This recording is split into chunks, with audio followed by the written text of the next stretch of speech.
आज children's day है और आप सबों को चिल्ड्रंस डे की बहुत बहुत शुभकामनाएं। और जैसा कि आप देख सकते हैं कि शिक्षा स्वराज में हम लोगों ने चिल्ड्रंस डे के अवसर पे बहुत कुछ काम किया है। और बच्चे कुछ दिन से पोस्टर मेकिंग एक्टिविटी कर रहे थे और आज वो डिफरेंट टॉपिक्स पे पोस्टर्स बना के लाए हैं। अपने थॉट को वो एक्सप्रेस करने का काम कर रहे हैं पोस्टर्स के थ्रू। तो मैसेज आज चिल्ड्रंस डे के दिन हम लोगों को देना चाहते हैं। ये शिवानी हैं, इन्होंने भेदभाव के ऊपर अपने सोच को व्यक्त किया है। सृष्टि ने आज़ादी के बारे में बात की है। रिया ने सही शिक्षा का जो अधिकार होता है उसके ऊपर इन्होंने लिखा है। पीयूष ने अच्छी शिक्षा क्या होता है उसके बारे में लिखा है। और लार्जली इनका कमोडिफिकेशन ऑफ एडुकेशन जो है उसको लेके ये बहुत ज़्यादा बात करते हैं। इनका एक्सपीरियंस ट्यूशन कोचिंग या दूसरे स्कूल में बहुत ही बेकार रहा है। अमन बहुत ही एक अच्छा टॉपिक उठाया, प्रदूषण के बारे में इसने बात किया। और प्रीति ने लड़की के ऊपर काम किया है। आपको लिखते वक्त ये सोचते वक्त क्या आया दिमाग में जो आपने यही टॉपिक जो है वो चुना है? जो ऐसे शिक्षक रहते हैं वो जो पैसे के लिए ही पढ़ाते हैं, और जो ऐसा रहते हैं जो पैसे के लिए नहीं पढ़ाते हैं, दूसरों को मदद करते हैं। ओके, वैसे शिक्षक आपको पसंद है। Yes. आपने रिया लिखा है अच्छी शिक्षा के ऊपर, तो शिक्षा के अधिकार के ऊपर, तो इसके बारे में कुछ बताएंगे क्यों लिखा ये आपने? हमें अच्छा शिक्षा मिलना चाहिए और टीचर भी अच्छे होने चाहिए, ज़्यादा मारपीट ना हो और ज़्यादा रटवाया भी नहीं चाहिए। ओके, आप उसको अच्छा शिक्षा मानते हो। आज़ादी के ऊपर लिखा है, तो आज़ादी ही क्यों चुना आपने सृष्टि?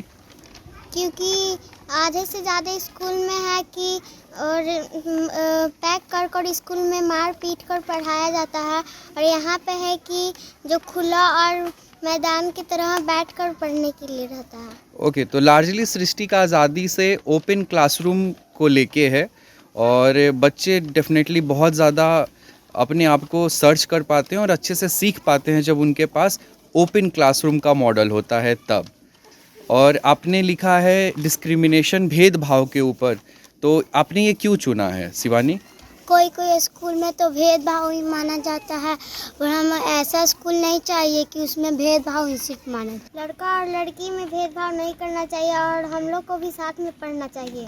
जैसा कि आप देख सकते हैं कि बहुत सारे जो शब्द हैं, भेदभाव हो, इनइक्वालिटी, डिस्क्रिमिनेशन हो, ये हमारा जो सोसाइटी है वो पहले ही बच्चों को सिखा देता है। तो कहीं ना कहीं स्कूल का बहुत इम्पोर्टेंट यहाँ पे और शिक्षक का काम होता है कि उन्हें एक नई और अच्छी दुनिया से भी परिचित कराया जाए जो कि खूबसूरत हो, जो इन सबों से अलग हो। कि अमन ने प्रदूषण के ऊपर काम किया है और ये बहुत ही इम्पॉर्टेंट एक सब्जेक्ट है जिसके ऊपर हम सबों को ध्यान देने की ज़रूरत है। और कहीं ना कहीं छोटे से बच्चे में क्लाइमेट चेंज को लेके, पॉल्यूशन को लेके एक बहुत ही इम्पॉर्टेंट कॉन्सेप्ट बना है जिसके ऊपर ये कुछ बोलना चाहता है, लोगों को बताना चाहता है। हम अक्सर ये कोशिश करते हैं कि जब भी बच्चे अलग अलग टॉपिक्स पे रिसर्च करें तो वो किताब, इंसाइक्लोपीडिया और इंटरनेट के कॉम्बिनेशन से रिसर्च कर पाएँ।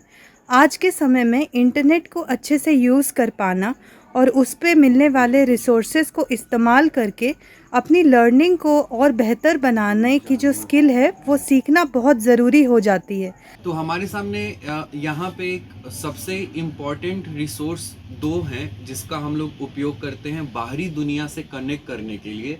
एक है हमारा लाइब्रेरी और दूसरा होता है इंटरनेट, कंप्यूटर, जहाँ पे हम ऑनलाइन न्यूज़ देखते हैं, अपने प्रोजेक्ट्स को लेके उस पर काम करते हैं, उस पर रिसर्च करते हैं। हमारे पास जो अवेलेबल बुक्स होते हैं उसको हम लोग यूज़ करते हैं अपने प्रोजेक्ट्स को करने के लिए। तो ये हमारे सामने एक, आप बोल सकते हैं, विंडो है। अब बाहरी दुनिया से हम कनेक्ट कर पाते हैं और ज़्यादा से ज़्यादा अपने इंफॉर्मेशन को हम कलेक्ट कर पाते हैं। तो चलिए अब बच्चों से जानते हैं कि वो अपने प्रोजेक्ट में इंटरनेट का किस तरह से यूज़ करना सीख रहे हैं। जैसे कि हम लोग किसी वीक में टॉपिक लेते हैं तो उस पर रिसर्च करते हैं लाइब्रेरी से या फिर इंटरनेट से। इंटरनेट पे हम लोग रिसर्च करते हैं तो विकीपीडिया पे रिसर्च करते हैं। इस विकीपीडिया पे हम लोग को सही जानकारी मिलती है। इससे पहले हम लोगों ने वाटर हार्वेस्टिंग पे काम किया है और उस प्रोजेक्ट में हम लोगों ने बहुत अच्छी तरीके से पहले उसके बारे में जाना और फिर उसको प्रैक्टिकली करके हम लोगों ने अपने कैंपस में एक वाटर हार्वेस्टिंग टैंक बनाया है। इंटरनेट से हमें पढ़ना बहुत अच्छा लगता है और नए नए चीज़ें सीखते हैं। मैं ऑर्गेनिक फार्मिंग में जुड़ा हुआ हूँ। मैं इंटरनेट से हेल्प लेता तो जैसा कि आपने देखा होगा हमारे पहले के भी वीडियोस में कि जो भी प्रोजेक्ट्स पे बच्चे काम करते हैं उसके लिए वो रिसर्च करते हैं और कोशिश करते हैं कि प्रैक्टिकली उसको कैंपस में कैसे किया जाए। जैसा कि आपने देखा है हमारे यहाँ रेन वाटर हार्वेस्टिंग जो मॉडल है, ऑर्गेनिक फार्मिंग का, फूड के बारे में, तो अलग अलग जानकारियाँ इन तक पहुँच पाती है। ये एक सबसे इम्पॉर्टेंट चीज़ बन जाता है जब आप रूरल इंडिया में काम करते हैं कि बच्चे जो हैं वो बहुत लेट से इंटरनेट को यूज़ करना सीखते हैं।